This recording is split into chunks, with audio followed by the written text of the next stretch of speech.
하나님의 말씀은 열왕기하 6장 14절에서 20절까지 말씀입니다. 열왕기하 6장 14절에서 20절까지 말씀입니다. 열왕기하 6장 14절에서 20절 우리 찾으셨으면 우리 한 절씩 교독하겠습니다.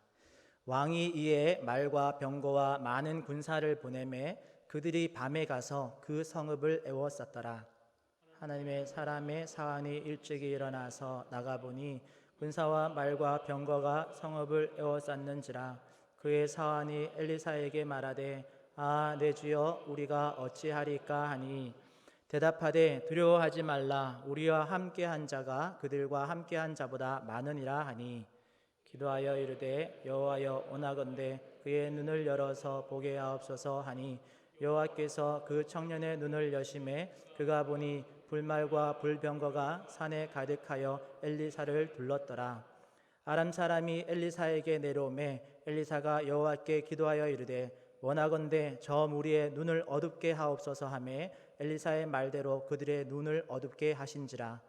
엘리사가 그들에게 이르되 이는 그 길이 아니요 이는 그 성읍도 아니니 나를 따라오라. 내가 너희를 인도하여 너희가 찾는 사람에게로 나아가리라 하고 그들을 인도하여 사마리아에 이르니라. 20절 함께 읽겠습니다. 사마리아에 들어갈 때에 엘리사가 이르되 여호와여 이 무리의 눈을 열어서 보게 하옵소서 하니 여호와께서 그들의 눈을 여심해 그들이 보니 자기들이 사마리아 가운데에 있더라. 아멘. 저는 오늘 본문의 말씀을 가지고 온오프라는 제목으로 은혜를 나누려고 합니다. 오늘 본문은 우리가 한 번쯤 들어보았던 이 불말과 불병거로 엘리사를 보호하셨던 하나님에 대한 이야기입니다. 열왕기하 이야기 중에서 엘리야를 이어서 이제 북이스라엘의 선지자로 엘리사가 세워졌는데요. 그 엘리사의 이야기의 초반에는 엘리사가 엘리야에게 요청했던 당신의 갑절의 영감, 그 영감을 주옵소서라는 그 요청에 따라서 엘리사에게 갑절의 영감이 주어졌고, 그리고 엘리사 이야기 초반에 보면 그렇게 갑절의 엘리야보다 거의 갑절의 사역을 해내는 그런 엘리사의 이야기가 주가 되어서 나옵니다. 오늘 우리가 읽은 열왕기하 6장에서도 그런 이야기로 구성되어져 있는데요. 6장의 앞부분을 간단하게 정리해보면, 여러분 성경책을 펴고 계시다면 1절에서 7절까지는 이 선지생도와 엘리사의 대화가 나옵니다. 그런데 새로운 신학교를 짓는 과정에서 빌려온 도끼가, 나무를 베다가 도끼 그 날, 쇠도끼 날이 강물에 연못에 빠지고 말지요. 그런데 그것을 엘리사가 나무 가지를 물에 던져서 그 물에 빠져 있는, 물속 깊이 잠겨 있는 그 쇠도끼의 날을 건져 올리는 이야기가 나옵니다. 여기서도 엘리사의 그런 능력을 이렇게 보여주고 있고, 8절에서 13절까지는 오늘 이야기의 배경이 되어지는 아람 왕궁에서 아람 왕과 신하들의 이야기가 나오지요. 아람 왕과 신하들이 이렇게 전략을 짜서 이스라엘을 공격하려고 여러 번 시도했는데 번번이 그 계획이 무산되어집니다. 마치 자신들 안에 내부 고발자가 있는 것처럼, 스파이가 있는 것처럼 그렇게 계속해서 자신들의 계획이 미리 간파되어지는 것을 보면서 우리 안에 혹시 내통하는 사람이 있지 않는가 서로를 의심할 때에 한 종이 이렇게 말하죠. 이스라엘에는 엘리사라는 선지자가 있는데 그 선지자는 가만히 앉아서도 왕궁의 침실에서 왕의 침실에서 하는 이야기까지 다 알고 있습니다. 이런 얘기를 하게 되어지고, 그 보고를 듣고 이 아람 왕은 엘리사를 잡는데 혈안이 되어집니다. 마침 엘리사가 도단이라는 곳에 있다라는 소식이 이제 이 아람 왕궁에 들려지게 되고, 아람 왕은 엘리사를 잡기 위해서 도단이라는 한 성읍을 완전히 포위할 수 있을 만큼 많은 군사를 밤에 기습해서 이 도단을 포위하는 이야기가 기록되어져 있습니다. 14절부터 19절까지는 오늘 우리가 읽은 본문이죠. 엘리사와 사환의 이 대화입니다.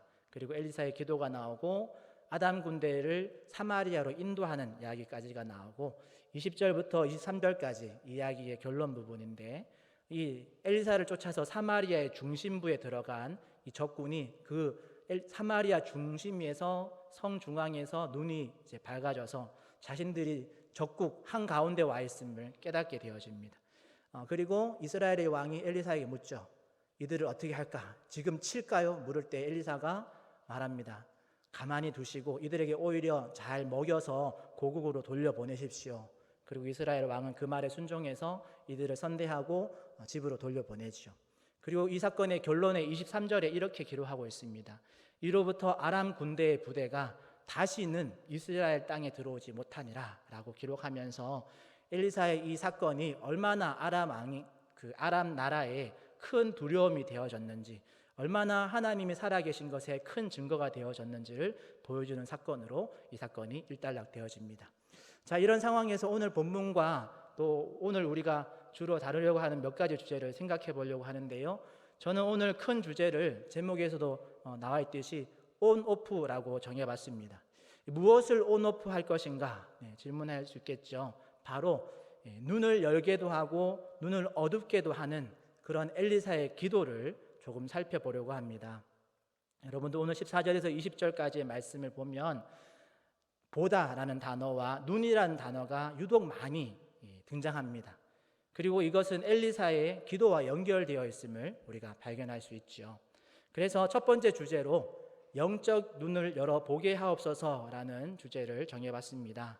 우리 14절에서는 아람 왕이 보낸 군대가 밤에 엘리사가 사는 그 도단이라는 성읍을 쫙 에워싸는, 완전히 포위했다라는 정보를 우리에게 알려주고, 그리고 15절에서는 엘리사의 사환이 아침 일찍 일어나서 주변을 살펴보니까 이 적국의 군사들이 이 성읍을 완전하게 이제 물샐 틈 없이 포위하고 있는 상황을 보고 엘리사에게 달려가죠. 그리고 오늘 성경에 기록되어 있습니다. 감탄사가 써 있죠. 아, 내 주여, 우리가 어찌하리까? 이렇게 한탄하는 모습이 기록되어 있습니다.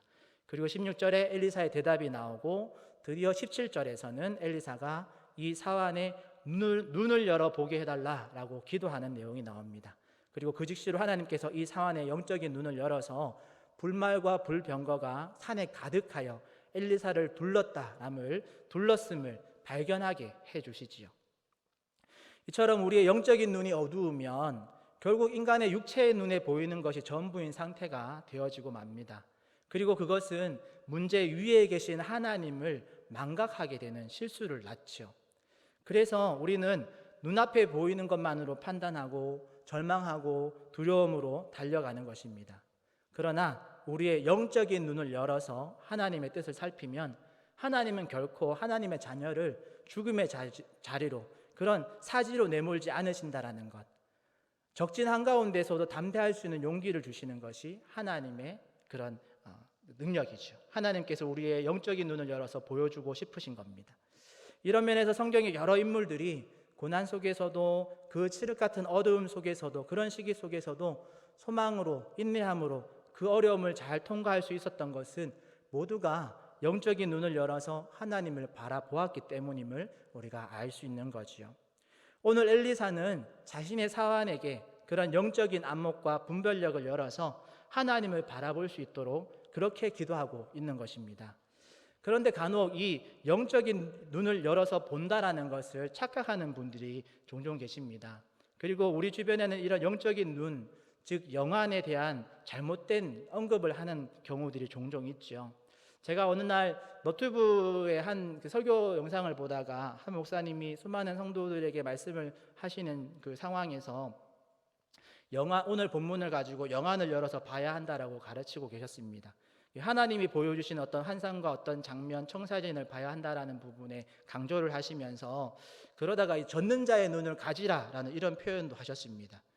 한편으로는 맞는 말인데 제가 설명을 계속 듣다 보니까 뭔가 조금 이게 어디서 듣던, 다른 정보에서 듣던 어떤 것과 비슷해서 긴가민가 해서 잠시 영상을 세워놓고 검색을 조금 해봤습니다. 그런데 그것은, 제가 발견한 것은 카톨릭 교리에 나와 있는 관상기도 또 거기에서도 나오고, 이집트 신화나 로마 신화에 나오는 전능자의 눈, 이 전능자의 눈이 다른 이름으로 태양신의 눈 또는 호루스의 눈으로 불리기도 하거든요. 그래서 심한 전능자의 눈, 여러분들 피라미드에 눈동자 하나 그려져 있는 그게 전능자의 눈이거든요. 보통은 뭐 그런 사람들은 이 이마, 여기에 그런 전능자의 눈을 말하기도 하는데, 그 설명과 너무너무 비슷한 설명을 하고 계셨습니다. 여러분, 이 눈은 실제적으로 신의 눈과 같은, 그래서 미래를 내다보기도 하고 사람의 마음을 꿰뚫어 보는 눈입니다. 그리고 그들의 주장 안에 보면 그런 전능자의 눈을 자신의 것으로 만들 수 있다라고 가르치기도 합니다. 마치 우리 한국식으로 하면 태조 왕건이라는 드라마에 보면 궁예라는 사람이 나는 관심법으로 사람의 마음을 다 꿰뚫어 볼 수 있다라고 주장하는 것과 같은 그런 논리이죠. 그런데 오늘 본문이 말하는 영적인 눈을 열어본다라는 의미는 결코 그런 눈을 말하는 것이 아닙니다. 그리고 여러분, 성경 전체가 그런 영안을 가지라라고 하거나 또는 그런 전능자의 눈을 열어서 미래를 간파하라 그렇게 가르치지 않습니다. 레위기서, 율법서인 레위기서만 읽어보더라도 레위기서에서는 점치는 자, 박수무당과 같이 미래의 기륭하복을 점치는 자들을 반드시 죽이라고 하신 분이 우리 하나님이십니다. 오늘 엘리사가 사환의 영적인 눈을 열어서 보게 한 것은 하나님이 너를 또 우리를 이렇게 사랑하시고 우리를 보호하고 계신다라는 것을 깨닫게 하기 위한 것이지, 우리가 원하는 어떤 영적인 미래를 보고 사람의 마음을 꿰뚫어 보는 그런 독심술을 가지라고 가르치는 것이 절대 아니다라는 말이지요. 물론 성경 곳곳에 하나님께서 우리의 영적인 눈을 열어서 어떨 때는 미래의 일을 보게 하시기도 하고 어떨 때는 피할 길을 보게 하기도 하십니다. 그러나 성경에 나와 있는 모든 영적인 눈을 열어서 보여주시는 그 상황에 여러분 상황들을 잘 살펴보면 그것 중에서 하나님께서 우리에게 원하시는 것은 그 영안을 열어서 하나님의 뜻을 볼 수 있기를 바라는 거죠. 하나님을 발견하기를 원하셔서 그런 상황들과 그런 연출들을 하시는 거죠. 그러니까 하나님의 뜻을 발견하기 위한 하나의 방편으로 우리의 영적인 눈을 열어서 때로는 미래를 보기도 하시고 때로는 어떤 문제의 해답을 발견하기도 하시는 거죠. 영안이 열리면 결과적으로는 하나님의 뜻이 보이는 것이지 절대 우리의 어떤 미래, 우리가 원하는 어떤 미래, 우리가 원하는 어떤 타인의 마음을 꿰뚫어 보는 그런 것을 보는 것이 영안이 아니다라는 말입니다. 하나님은 우리에게 절대 그런 호루스의 눈, 전능자의 눈을 주시지 않습니다. 왜냐하면 그런 능력이 우리의 구원에 전혀 도움이 되지도 않고 필요 없기 때문에 그런 거지요. 복잡한 예를 들 필요도 없이 당장 제가 질문 하나 해보겠습니다. 만약 여러분들에게, 당신에게 미래를 내다볼 수 있는 눈 또는 다른 사람의 마음을 읽을 수 있는 그런 독심술과 같은 그런 전능자의 눈이 있다면 여러분들은 당장 무엇을 하고 싶으십니까? 라고 질문하면 여러분 마음속으로 한번 대답해 보십시오. 여러분들에게 전능자의 눈이 있다, 미래를 내다볼 수 있고 사람의 마음을 깨뜨려 볼 수 있다. 그럼 뭘 가장 먼저 하시겠습니까? 대답하지 않더라도 대부분이 나에게 유익이 되어지는, 어디 땅을 사면 몇 년 만에 그게 얼마나 점프를 할까, 뭐 이런 것들, 또는 저 사람, 내가 좋아하는 사람이 내가 싫어하는 사람이든 아니면 나에게 어떤 사람이 다가왔는데 그 사람이 착한 사람인지 나쁜 사람인지 이런 걸 간파하고 싶어하는 그런 쪽으로 이 눈을 사용하겠죠. 아무도 그런 능력을 가지고 타인에게, 우리나라의 국가의 발전을 위해서, 세계 인류 평화를 위해서 내가 그런 전적인 어떤 전능한 어떤 능력을 사용하겠다라고 말하는 사람들은 잘 없을 겁니다. 만에 하나 그런 사람이 있다 하더라도 그런 사람이 내가 그런 전능한 눈을 가지고 하나님의 기쁨이 되는 어떤 일을 하겠다, 하나님을 더 깊이 발견하겠다, 그런 말을 하는 사람들은 제가 봤을 때는 없을 것 같습니다. 그래서 하나님께서 우리에게 전능자의 눈을 주시지 않는 거죠. 농담 반 진담 반으로 여러분들 궁예와 같은 그런 관심법을 얻으려고 노력하지 마십시오.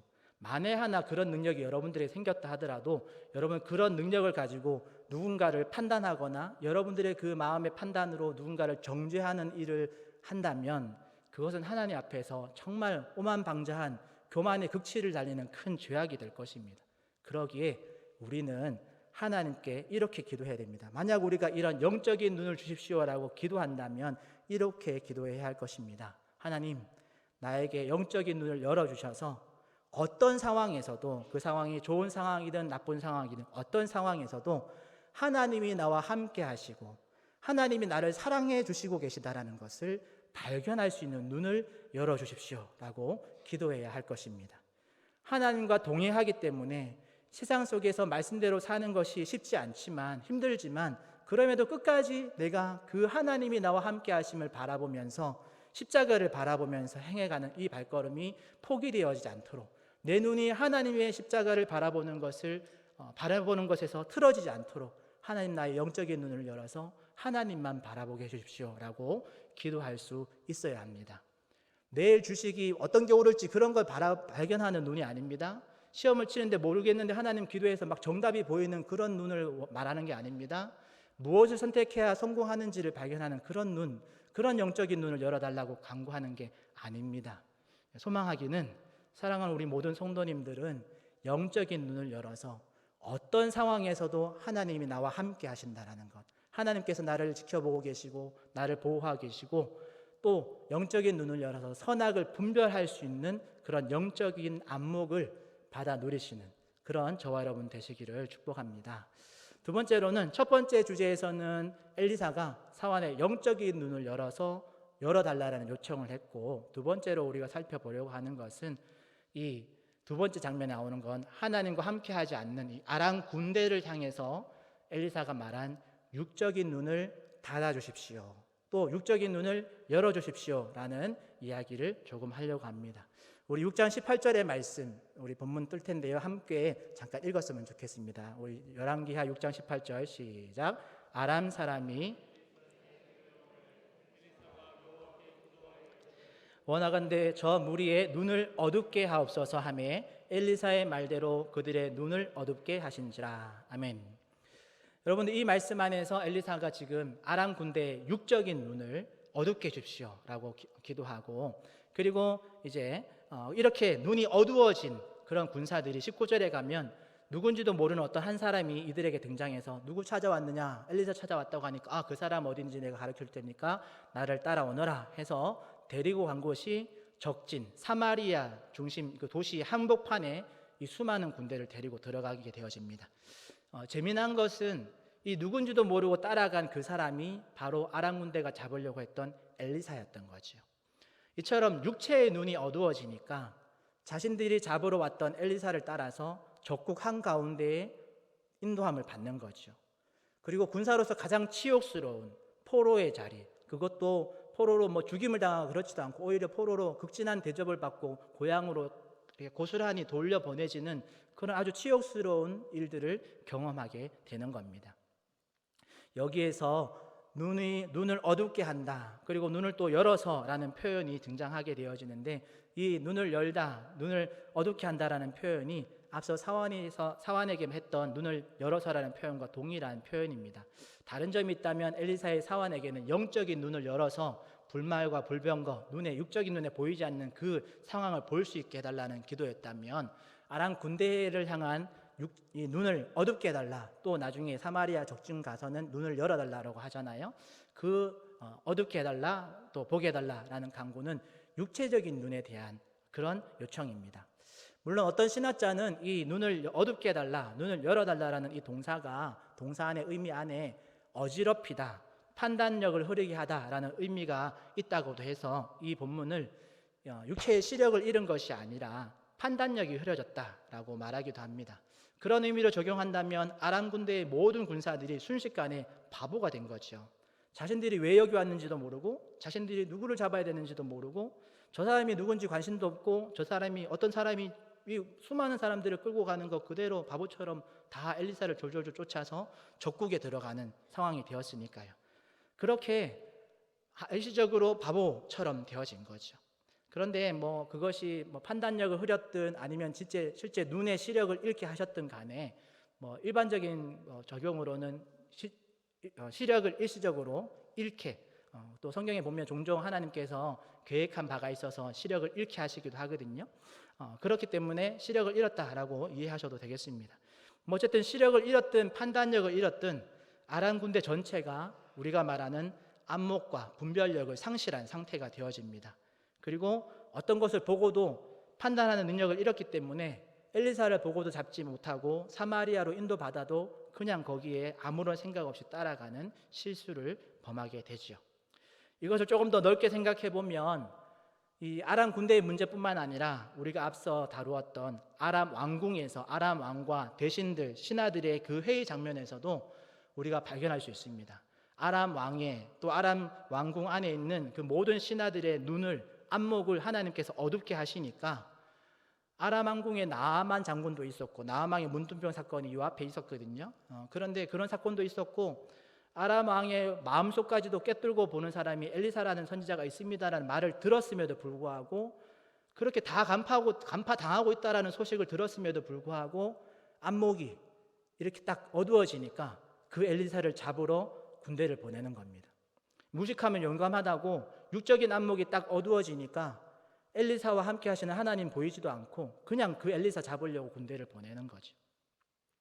이처럼 우리의 안목의 유무에 따라서 바보 같은 결정을 할 때가 종종 있습니다. 나중에 정신 차려 보니까 내가 엉뚱한 걸 선택했고 그에 따른 크나큰 손실을 경험할 때가 종종 있더란 말이죠. 그래서 누가복음 11장 34절, 35절, 그리고 마태복음 6장 22절, 23절에 같은 말씀이 있는데 누가복음 11장 34절, 35절 말씀을 한번 읽었으면 좋겠습니다. 자막 한번 띄워주시고요. 우리 한번 읽어볼까요? 내 몸의 등불은 눈이라. 내 눈이 성하면 온 몸이 밝을 것이요 만일 나쁘면 내 몸도 어두워지리라. 그러므로 내 속에 있는 보라. 아멘. 이런 당부를 성경에서 기록하는 이유가 뭐냐면 우리의 육적인 안목이 이만큼 중요하다는 겁니다. 우리의 육체의 눈도 또 우리의 안목이 어두워지면 우리의 육체의 불편함이 우리 온몸이 때로는 넘어지기도 하고 큰 손실에 또 어려움 속에 처할 수 있기 때문에 우리의 육적인 눈, 시력도 중요하고 우리의 육적인 안목도 중요하다는 거죠. 그만큼 우리가 일상 속에서 우리의 육체의 눈으로 어떤 것을 보고 판단하는 그 육체의 안목이 중요한 것입니다. 육적인 안목마저서 어두워지면 결코 우리가 원하는 어떤 것도 얻을 수 없다라는 말을 하고 있는 거죠. 그래서 이 두 번째 주제에서는 소망하기는 우리의 육적인 안목과 분별력도 흐려지지 않는 그런 하나님의 복을 받아 누리시기를 바랍니다. 세 번째로는 이런 영적인 눈을 열게도 하고 육적인 안목을 어둡게도 하고 또 이것을 좌우하는 좌지우지하는 이런 엘리사를 보면서 우리가 놓쳐서는 안 될 것이 있습니다. 그것은 바로 이 능력이 엘리사의 독자적인 능력이 아니다라는 점입니다. 17절에서 사환의 영적인 눈을 열어달라는 요청, 그리고 18절과 20절에서 아람 군대의 육적인 눈을 어둡게 해달라, 또 육적인 눈을 다시 열어달라라고 하는 이 요청 안에 우리가 발견할 수 있는 것은 엘리사는 모든 이 요청 가운데서 요청이 앞서서 이 모든 온 오프의 이 선포 전에 기도하여 이르되 여호와여라는 기도를 하고 있다는 겁니다. 하나님께 요청해서 이 일들을 감당하고 있다는 겁니다. 즉 이것은 엘리사의 능력이 아니다라는 겁니다. 하나님께 이 상황을 이 문제를 아뢰고 하나님의 능력을 힘입어서 이 문제를 해결하고 있다는 점입니다. 여러분 이 점을 절대로 놓쳐서는 안 되는 거지요. 우리의 영적인 눈이든지 우리의 육적인 안목이든지 우리의 노력의 유무에 따라서 그것이 주어지는 것이 아니다라는 겁니다. 우리가 아무리 공부를 많이 하고 그 바닥의 흐름을 꿰뚫고 있다 하더라도 우리가 아무리 어떤 기도와 명상을 많이 해서 영적인 분별력을 가졌다 하더라도 그것이 인간의 노력으로 이루어낸 결과물이라면 인간의 노력으로 얻어낸 어떤 획득한 어떤 것이라면 그것은 우리가 전적으로 믿을 만한 것이 아닙니다. 오히려 그것은 우리 스스로를 속이는 걸림돌이 될 수 있습니다. 여러분 심리학 박사라고 해서 모든 사람의 행동과 모든 사람의 마음을 일구일 수 있다는 착각에 빠져서는 안 되는 거죠. 하루에 내가 기도를 몇 시간씩 한다고 해서 하나님께 직통계시 받는다라고 그런 존재가 되었다라고 착각하는 것은 아주 어리석은 일입니다. 물론 일시적으로 어떤 부분에서 노력에 대한 어떤 능력이 주어질 수 있습니다. 마치 미래학자들이 과거와 현재를 연구해서 앞으로 되어질 어떤 것들을 예측하는 것 할 수 있지요. 그러나 그것이 인간의 노력으로 얻어낸 어떤 결과물이라면 그것을 전적으로 신뢰한다? 그것을 믿고 자신의 미래를 건다? 그런 과정에서 결국 놓치는 게 있는데 그게 무엇을 놓치냐면 하나님께 기도하는 것을 놓치게 되어집니다. 여러분 오늘 엘리사를 보십시오. 엘리야보다 갑절의 영감을 받아서 갑절의 사역을 하는 그런 엘리사도 자신이 하는 사역 하나하나 앞에 무엇을 하고 있냐면 기도하여 이르되 여호와여 이렇게 해주시길 원합니다 라고 기도하고 있지 않습니까? 그러기에 우리가 뭘 좀 배웠다고 내가 좀 뭘 더 안다고 내가 이 바닥에서 최고라고 착각하고 하나님을 의지하지 않고 하나님께 기도하지 않고 무언가를 판단하는 것은 아주 큰 실수를 할 수 있다는 것 여러분들 꼭 기억하시기를 바랍니다. 기도하지 않으면 영적인 눈이 열릴 일이 없습니다. 기도하지 않으면 육적인 어떤 안목이 바르게 작동할 리가 없습니다. 하나님을 의지하지 않고 하나님을 의지하지 않는 자에게 하나님이 하늘의 지혜를 주실 필요가 없지 않습니까? 어느 신학자의 말처럼 기도하지 않았는데 어떤 성공이 왔다? 그 성공은 진정한 성공이 아닙니다. 오히려 그 사람에게 독이 될 수 있다는 거죠. 하나님을 의지하지 않고 하나님을 찾지도 않았는데 오는 어떤 승리가 있다? 그 승리는 결코 우리에게 유익이 되지 못한다는 겁니다. 하나님을 찾지 않는 사람의 어떤 잘됨은, 성공함은 스스로를 더욱 교만하게 만들 뿐입니다. 그래서 결과적으로 그런 하나님께 구하지도 않았는데 어떤 성공이 왔다, 그것이 반복되어지면 그 사람은 더 교만해지고 결국에는 하나님과의 관계가 더 멀어지는 그런 어려움을 당할 뿐이지요. 그러기에 우리가 또 내가 영적인 눈을 열고 또 육적인 안목을 열리기를 원한다면 우리가 더 관심을 가지고 더욱 힘써야 할 것은 하나님을 의지하고 하나님께 기도함으로 나가야 한다라는 점입니다.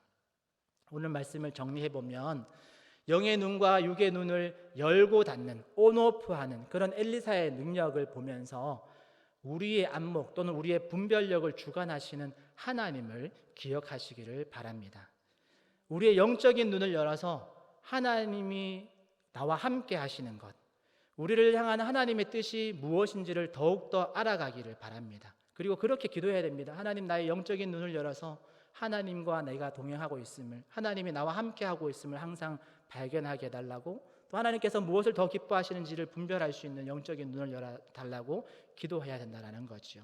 이렇게 영적인 눈을 열어서 하나님의 뜻을 바라볼 때에 우리는 바른 사명을 발견하게 되어지고 어떤 상황 속에서도 믿음을 잃지 않고 순종으로 한 발자국 한 발자국 하나님께로 더 가까이 나갈 수 있는 믿음의 용기를 가지게 되는 것이지요. 또한 우리의 육체의 눈 또한 어둡지 않도록 여러분은 기도하시길 바랍니다. 육체의 시력도 물론 중요하지만 더 나아가서 육체의 안목, 육적인 안목도 너무너무 중요하기 때문에 하나님 우리의 육적인 안목도 그리고 그런 육적인 분별력도 하나님께서 지켜주셔서 우리가 하나님의 그런 계속적인 공급을 통해서 우리의 육적인 안목이 어두워지지 않도록 기도하시기를 바랍니다. 끝으로 결국 보고 못 보고는 하나님의 손에 달렸습니다. 그리고 그 하나님의 손에 달린 그 보고 못 보고의 능력을 우리의 것으로 우리에게 어떤 효과를 누리게 하는 것은 하나님을 향한, 하나님을 의지하는 기도에 달렸다라는 것. 그래서 하나님께서 우리의 눈을 가리우시면 우리가 아무리 보려고 해도 한 치 앞도 볼 수 없는 것이 우리 인생이다라는 것을 기억하시면서, 하지만 하나님께서 또 우리의 눈을 여시면 우리가 모든 사방이 다 막혀있는 그 상황에서도 하나님이라는 해답을 찾을 수 있다라는 것, 그러기에 더 담대하게 용기 있게 우리의 믿음을 걸어갈 수 있다라는 것을 기억하셔서 우리의 모든 일상 속에 어떤 선택 앞에 온오프가 있는 그 상황에서 하나님을 향한 기도를 잊지 마시는 저와 여러분 되었으면 좋겠습니다. 그렇다고 해서 모든 판단의 결과를 또 하나님께 어떤 하나님의 책임으로 미루라는 말은 아닙니다. 그러기에 기도할 때마다 언제나 우리가 하나님께 기도할 때 먼저 해야 되는 것은 하나님을 내 뜻대로 이끌기 위한 그런 기도를 하는 것이 아니라 하나님께 내 뜻을 복종시키기 위해서 해야겠죠. 그러기에 어떤 문제 앞에서 하나님 이렇게 해주십시오라고 하기보다는 하나님 이런 상황이 있는데 내가 하나님 어떻게 하는 게 좋을까요? 하나님께서 무엇을 더 기뻐하시는가요? 하나님의 뜻이 어디 있는가요? 라는 질문을 먼저 하나님께 구하고 하나님의 지혜를 구해야 할 것입니다. 그럴 때 하나님이 우리에게 길을 열어 보여주시고 또 하나님의 지혜를 우리에게 주시고, 그리고 우리는 기꺼이 그 말씀 앞에 순종함으로 하나님의 지혜를 따라 하나님의 뜻을 이루어 가게 될 것입니다. 그래서 소망하기는 나의 영적인 또 우리의 육적인 그런 안목을 가지고 지금 내 모습을 다 이해하지 못하더라도 하나님께 기도함으로 하나님께서 나와 함께 하심을 바라보면서 순간순간을 잘 이겨내시기를 바라고, 그러기에 우리의 영적인 또 육적인 안목을 하나님께 열어주심을 통해서 우리의 상황, 지금의 형편은 그렇지 못하다 할지라도 불평과 불안으로 우리의 삶을 살아가는 것이 아니라 오히려 하나님께서 열어주시는 그 영적인 눈, 또 육적인 안목을 통해서 감사와 평안으로 이번 한 주간도 승리하시는 저와 여러분 되시기를 예수님의 이름으로 축복합니다. 기도하겠습니다. 하나님 감사합니다. 오늘 영적인 눈을 여시고 또 영적인 눈을 닫으시기도 하시고 육적인 안목을 여시고 육적인 안목을 닫으시기도 하시는 그 하나님의 능력, 하나님의 은혜를 살펴보았습니다. 우리 모든 지체들이 그 말씀 앞에 순종함으로 겸손함으로 하나님께 엎드리게 하시고 어떤 상황에서도 하나님께 더 겸손하게 하나님을 더욱 의지하며 살아가는 우리 모든 성도들 되게 하여 주시옵소서. 감사하며 예수님의 이름으로 기도합니다. 아멘.